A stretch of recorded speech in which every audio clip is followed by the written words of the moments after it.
রাষ্ট্রপতি শাহাবুদ্দিন চুপ্পু পদত্যাগ করার পরে জামায়াতের আমির ওনার প্রতিক্রিয়ায় বলেছেন যে সরকার থেকে স্বৈরাচারের একটা কালো ছায়া সরে গেল। আর এনসিপির নেতারা বলেছেন যে শুধু পদত্যাগ করলেই হবে না, প্রেসিডেন্টের গ্রেফতারও দাবি করেন।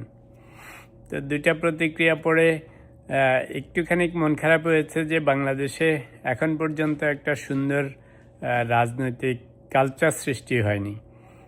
যতবার প্রধানমন্ত্রী, প্রেসিডেন্ট ওনারা যে কোনো কারণেই পদ থেকে সরে যান, সেটা আন্দোলনের মুখে হোক, নিজে নিজে হোক, সব প্রধানমন্ত্রী, রাষ্ট্রপতিদেরকে মানুষ তুচ্ছ তাচ্ছিল্য করে।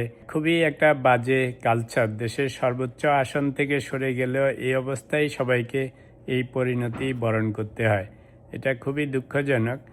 পশ্চিমা বিশ্বে দেখা যায় যখন প্রধানমন্ত্রী বা প্রেসিডেন্টরা ওনাদের টার্ম শেষ হয়ে যায় বা কোনো কারণে পদ থেকে সরে যান, ওনারা যেমন সুন্দর করে সরে যান, আবার তাদেরকেও কেউ অতটা খারাপভাবে কথাবার্তা বলে না, সেভাবে ট্রিট করে না।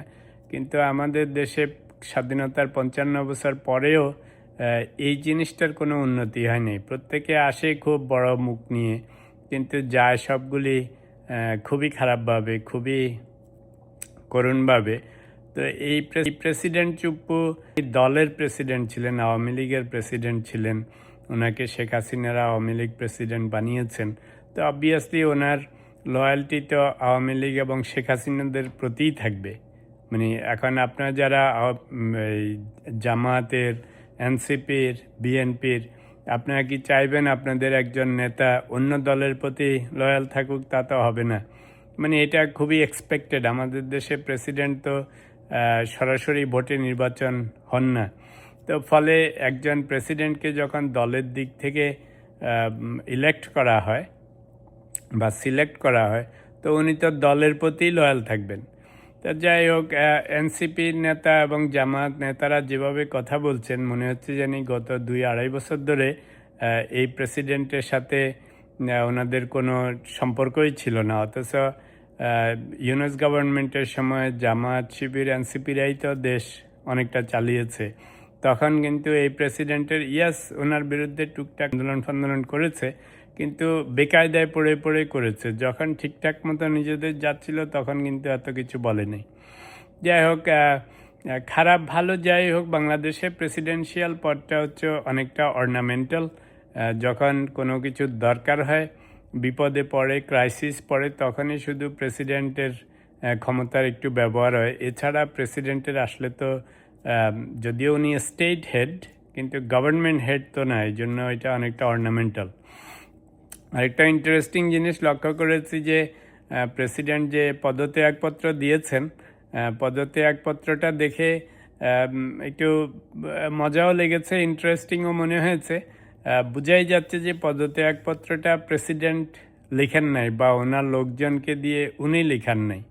কারণ আমরা যারা ধরেন চাকরি বাকরি করি, কাজকর্ম করি, আপনি যদি নিজে একটা চিঠি লিখেন, সেই চিঠিটা কিংবা আপনার স্টাফ দিয়ে লিখান, তাহলে তো আপনি ড্রাফট করে দিবেন বা ওরা ড্রাফট করে এনে দিলে আপনি দেখে ফাইনাল করতে বলবেন।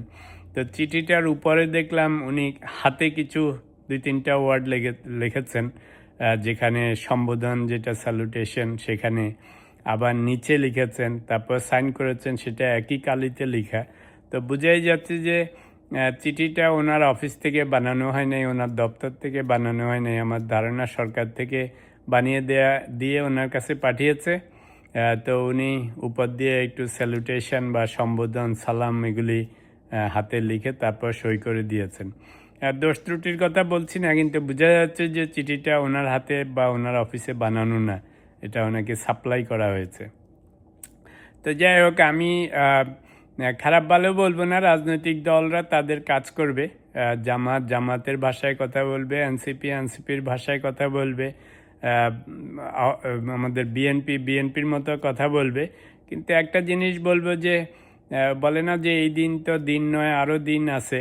আপনারা যারা এখন বড় বড় নেতা, প্রধানমন্ত্রী, বিরোধী দলের নেতা, এনসিপির নেতা, যেমন নাহিদরা বলেছে, তো আপনাদেরও একদিন পদ থেকে সরে যেতে হবে, তখন যেন আপনাদেরকেও এভাবে মানুষ হেনস্থা না করে। সেই জন্যই বলছি যে এক সময় তো আসবে আপনারাও সরকার প্রধান হবেন বা সরকারে বড় বড় পজিশনে থাকবেন। তো যারা এখন নেমে যাচ্ছে ওদেরকে যতটা সৌজন্যতার সাথে বিদায় দেওয়া যায় ততটাই ভালো। জাস্ট বিকজ একজন প্রেসিডেন্ট ক্ষমতার থেকে নেমে যাচ্ছেন বা নামিয়ে দেয়া হচ্ছে, অমনি ওনাকে অপমান করব, এই রাজনৈতিক কালচারটা ভালো না, একটা দেশের জন্যও ভালো না, শুনতেও ভালো শোনা যায় না, দেখতেও ভালো শোনা যায় না।